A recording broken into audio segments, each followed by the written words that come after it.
nilaga. So, ang ginagawa ko kasi dito, sinasangkot ko siya para mawala yung lansa. Yan lang yung yung pag luto ng ganito ba, para masarap siya. At saka malasa.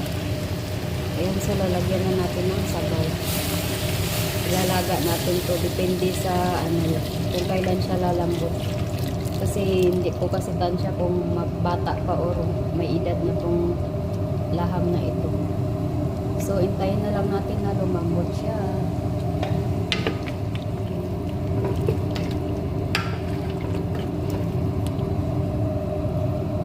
Ito na ang ating laham. Malapit na siyang maluto. So, mayroon pang konting tubig.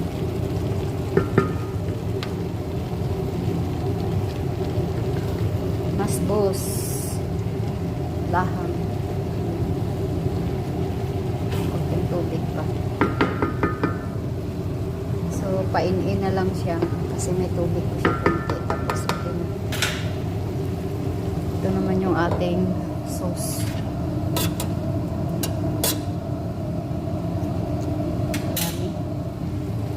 Yan lang ang aking lunch for today. Baboy.